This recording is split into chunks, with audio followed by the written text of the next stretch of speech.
नमस्ते 3 हप्तापछि आज हामी फेरि आयौँ कोही फ्यामिली दामी पोर्क आइटम लिएर आयौँ। कस्तो हुनुहुन्छ तपाईहरु? सन्चै हुनुहुन्छ? के भन्छ यसलाई? हामीले यो के को भाग लिएको? च्याखुकी के अरे? यो गालाको लिएको हामीले के यो मासु चाहिँ ट्राई गर्नको लागि खतरा बस्यो रहेछ। अनि यसलाई 2 घण्टा जति मजाले स्लो कुक गरेको टक्कसँगले सफ्ट भएको छ। अनि त्यसमा चाहिँ हामीले त्यसमै यहीमै बोइल गर्दाखेरि आलु पनि टक्क बोइल गरिदिएको त्यही माथिबाट। अनि सलादमा छ प्याज, टमाटर, लेमन अनि आँखाभरि खोर्सानी। अनि म चाहिँ यहाँ टक्क खोर्सानी चोबेर खानुपर्छ नि त, सो नुन पनि राखेको छु अलिकति। अनि हाम्रो उसमा छ पानी। अनि सुरु गरौँ है। अब हामी सुरु गर्छौँ। हेर्दै गर्नु होला, हेरेर कस्तो लाग्छ तपाईहरुलाई कमेन्ट छोड्नु होला है त। अनि खानलाई एक्साइटेड ओभर भोक पनि लागेछ। बिहानदेखि 1 कप कफी मात्रै खाएको छु। अहिले टाइम भयो टक्कसँगले 3:30 हुन लाग्यो। ल सुरु गरौँ। ल हामी सुरु गरौँ है। गरौँ है त। कस्तो भएछ आजको हाम्रो खाना? हल्का ग्रेभी चाहिँ मैले यो भातमाथि यस्तो गरेर हालेको। नि यो चाहिँ टक्क मासु ट्राई गर्नु त कस्तो भयो? दामी भएछ। यसमै पिरो हामी चाहिँ फेरि खाना चाहिँ दरो खान्छौँ। कति हाम्रो भिडियो हेर्नेहरूले तपाईहरु कति धेरै खाना खानुहुन्छ त भन्नुहुन्छ हैन। तर हामी चाहिँ साँच्चै ओभर धेरै नै खाना खान्छौँ। मान्छेहरूले पत्ताउ यो खाना मान्छेको 2 छाक होला क्या, त्यो पनि धेरै खानेको लागि। हामी त अझै थप्छौँ पनि कोही बेला त है। कस्तो धेरै खान्छौँ क्या। हाम्रो चाहिँ यो नक्कलीवाला भिडियो होइन, हामी चाहिँ रियल खाने नै यति नै हो क्या हामीले चाहिँ खाना। अझै घटेको पो। ल अब ढिलो नगरी खाए ल। उसले त ल खाए ल।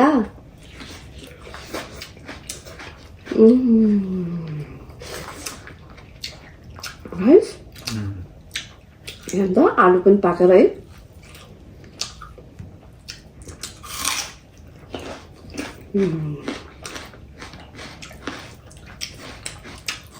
भात त ओभर फुको भएछ। फुको भएर फर्स्ट बाइटमै अड्काएर मलाई त पुरो। अब म यो चाहिँ मलाई एक चाख्नु ओभर भएछ क्या यो। कि तातो छ हौ? तातो रहेछ हौ। एकछिन होस् हौ, तातो रहेछ हौ। तपाईँ त तर खानुहुन्छ, म चाहिँ तातो खानै सक्दिनँ कि साथीहरू। अहिले दाँतको प्रब्लम आएर अक्कबरे यसो गरेर खान्छु म चाहिँ। मजाको भएछ, नरम। कस्तो भएछ? दामी भएछ।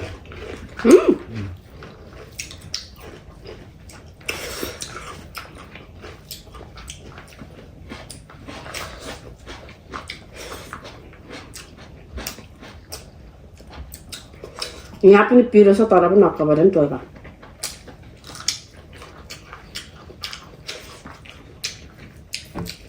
दामी। वाउ। खाए ल गाइस, खाए कस्तो रहेछ? ओहो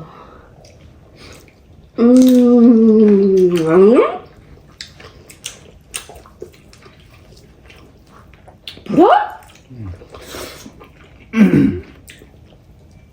यस्तो सफ्ट भएको छ कि बिस्तारै खानु सर्किन्छ। फुको छ क्या ल।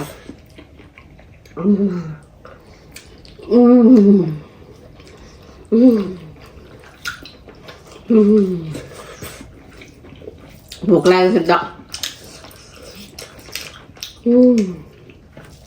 स्वर्ग आनन्द भयो त हौ।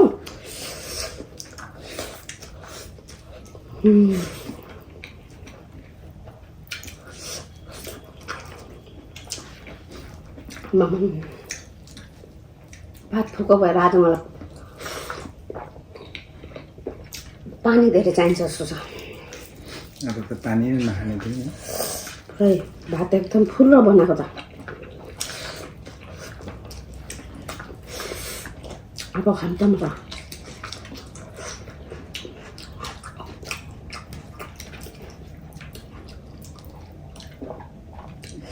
साथीहरु दाँतको प्रब्लम आएर क्या धेरै चिसो पनि खानु हुँदैन, धेरै तातो पनि खानु हुँदैन। एकदम श्रिङ श्रिङ हुन्छ र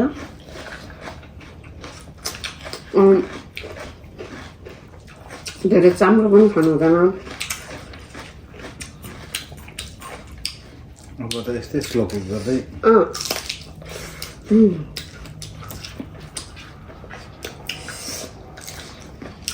यो चाहिँ पिरो रहेछ है अगोबाट।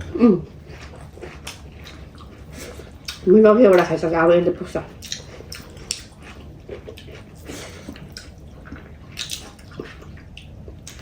ओभरै पिरो छ भने चाहिँ एउटाले काम पुग्छ, अलिअलि मात्रै छ भने त खाइला गाइस। फेरि खाइला अर्को यस्तो दामी भएको छ।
खुवाइ मरत छ, मरत हाम्रो एकदम मरत छ।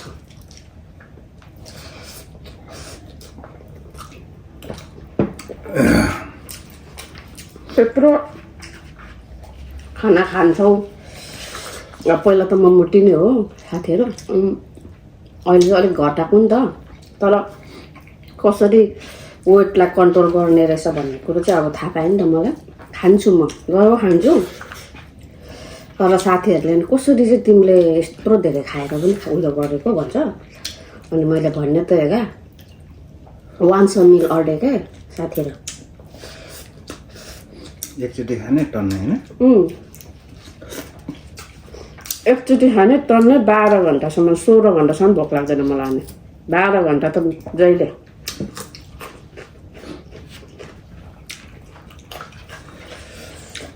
यसरी नै खान्छु क्या। अनि एकैचोटि त्यस्तो त्यस्तो गर्छु क्या म चाहिँ।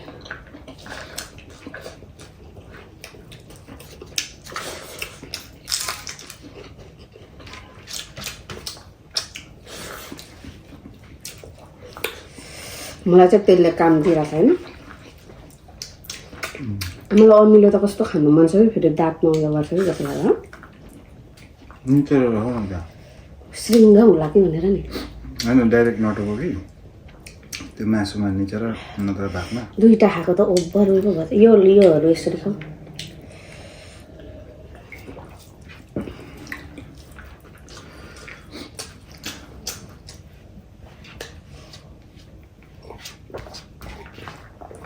ग्रेभी त बराबर लगाएको भए कस्तो बनी भएको हौ। एसी अन गरिएन रहेछ नि। अन गरिदिनु,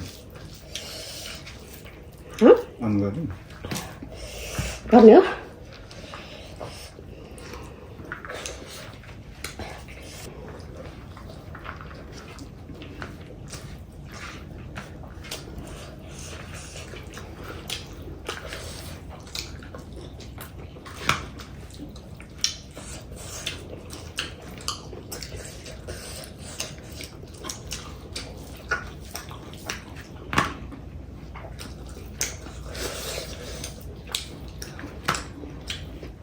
यस्तो छ क्या बिहोरा फेरि गाइज। अब अघि बस्छु त यसमा हल्का फलमासु रहेछ।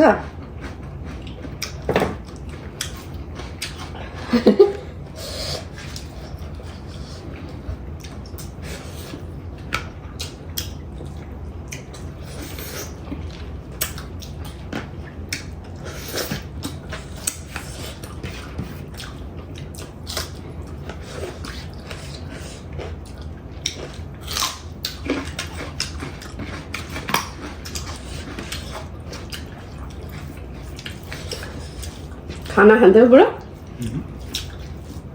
मासु त छ त नि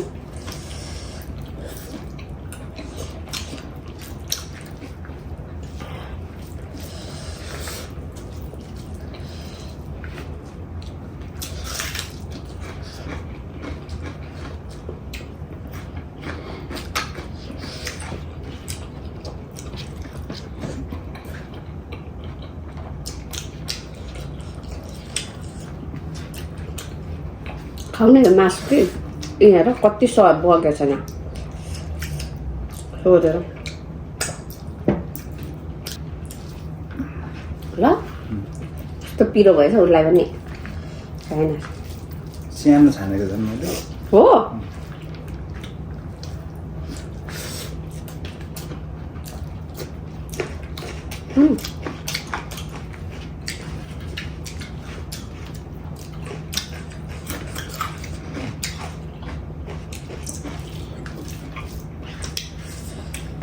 मैले त योसँग 3 पिस खाएँ ल नाक्क भयो त मासु त कति उडाउनु भयो सुल्टी गन्दै गर्ने थिएन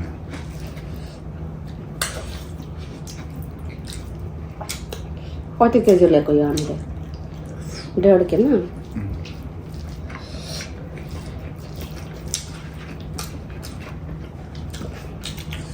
डर लाग्यो राइस मलाई अमिलो खानु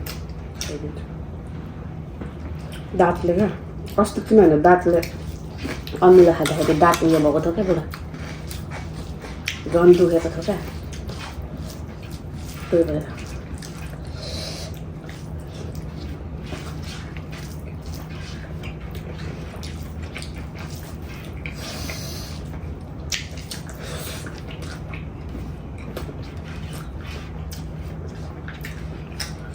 आमामाम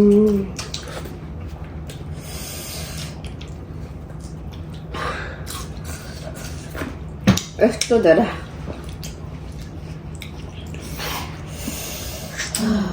यो बसाउनु खाने मलाई पुग यहाँनिर यसरी नै कागती नै जोडिदिउँ यति खाने यसरी खानु त अब अमिलो भयो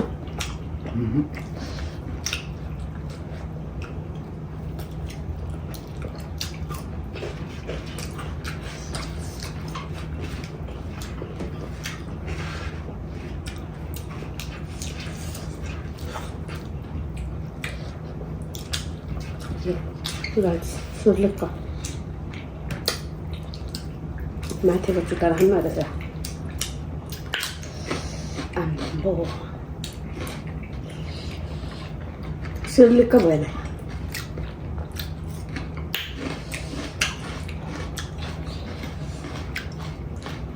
ओभर पिरो रहेछ यो अस्ति उयोबाट मुनिबाट किनेको फेरि लिइराख्नु पर्यो पिरो छ कि छैन भनेर क्या अस्ति क्या त अस्तिको हप्ता आजै हो ट्राई गरेको त अस्तिकै थियो नि त नि भात भएर मैले आज पानी पर्ने सकाएँ लिइराख्नु पर्यो अब फ्रोजन गरिराख्नुको लागि पिरो रहेछ अहिले लिम है मैले ट्राई गर्नुको लागि किनभने त्योभन्दा अघिल्लो अलिक अगाडि लिएको पिरै थिएन नि त अनि यो लिएको त यो त पिरो रहेछ अब लिइराख्नुपर्छ 1 केजी जति लिइराख्नु भने अर्को सालसम्मलाई ठिक्क हुन्छ अर्को 1 वर्ष पुग्छ 1 केजीले टोकेर खानुलाई तर फ्रोजन गरेपछि अलिक पिरो चाहिँ घट्दो रहेछ क्या 1 केजी ल्यायो भने ठिक्क हुन्छ निकै पस्छ नि त खोर्सानी त हामी 2 जना मात्रै हो सब्जीहरूमा पिरो हाल्नु पर्यो भने नर्मल खोर्सानी नै लगाइहाल्छौँ टोकेर खानुको लागि मात्रै ठ्याक्कै पुग्छ अर्को सालसम्म जहिले त्यस्तै गर्दाखेरि क्या 1 वर्ष पुग्छ अनि आफ्नोमा पनि अलिअलि त फल्छ यसपालि त फलेको थियो अब आगो फल्दै पर्दैन फलमासु नखाने मान्छे चाहिँ मै होला एउटा नम्बर छुट्टाको अघि मैले बोसै मात्रै सुँगुरको मासु खायो भने त साथीहरू बोसै मात्रै हुनु पर्यो क्या मलाई त चप आज त झन् बस्छ त त्यही भएर त म ब्रोइलर कुखुरा खाँदिनँ नि मन पनि पर्दैन। फेरि यहाँको ब्रोइलर कुखुरा त ठुस्स गनाउँछ। आफ्नो घरमा चाहिँ अब खाँदिनँ भन्नाले खाँदै नखाने होइन है, हाम्रो घरमा चाहिँ लिएर पकाउँदैनौँ कि कहिले अब पाहुना यताउति जाँदाखेरि त अब खान्छौँ, तर घरमा चाहिँ पाहुनामा त अब दिएपछि खानु परिहाल्यो, तर गनाउनु चाहिँ गनाउँछ मलाई पाहुनाकोमा खाँदा पनि। धेरै खाइएछ पहिले पनि तँ लिएर त नखाने हौ, विङ्स र त्यो उयो मात्रै खान्थ्यौँ, डोमेस्टिक मात्रै खान्थ्यौँ क्या, त्यो होल चिकन विङ्स र डोमेस्टिक, अरू चाहिँ खान्थ्यौँ त्यस्तो। अनि नम्बर 1मा फेभरेट चाहिँ हाम्रो पोर्क नै हो, हाम्रो घरमा पोर्क नै हो पाक्ने, अरू कुनै केही चिज पाक्दैन, लोकल कुखुरा। अनि कहिलेकाहीँ लोकल कुखुरा लियो भने नि हाम्रो छोरी महारानीले खासै मन पराएर राख्दैन, किनभने हड्डी धेरै हुन्छ नि त, अनि उसलाई मासु मात्रै छानिदिनु पर्यो, खासै उयो गर्दैन। माछा र लोकल कुखुरा समटाइम्स। ल अब कुरा धेरै गरियो होइन, अब बिदा मागौँ होला होइन त सोल्ली। अब हामीले आज खाएको हाम्रो भिडियो हेरेर तपाईँहरूलाई कस्तो लाग्यो? मिठो चाहिँ एकदम मिठो भएको थियो, स्लो कुक गरेर पकाएको, डाइरेक्ट बोइल पानी हालेर यस्तो फ्राई गरेर भुटेर केही गरेर पकाएको होइन। यस्तो हो भने यस्तो बोसो पनि अलिक धेरै खान सकिन्छ क्या। अब मैले पकाएको भिडियोहरू चाहिँ सरी राख्नु पाइनँ, अब म बिजी बाहिर गयो सपिङ गर्नु थियो, म एक्लै थिएँ, अनि त्यो पकाउनै हो भने फेरि घर पनि सफा गर्नुपर्ने, पकाउँदै पनि गर्नुपर्ने क्या, त्यो भएर पकाएको चाहिँ होस् डाइरेक्ट खानाको मात्रै राख्नु पर्यो भनेर त्यो पकाएको चाहिँ मैले राखिनँ। तर पहिलाको भिडियोमा मैले यसरी पकाएको राखेको छु, अनि यसरी पकाएर तपाईँहरू पनि ट्राई गर्नु होला, एकदम मिठो हुन्छ अनि धेरै खान पनि सकिन्छ। त्यो तेल अलरेडी तेलमा लगाएर फ्राई गरेको भन्दा अलिक राम्रो पनि हुन्छ। सो यति भन्दै हामीहरू चाहिँ आज तपाईँहरूबाट बिदा माग्न चाहन्छौँ। अर्को भिडियोमा भेटौँला, कहिले आउँछ थाहा छैन।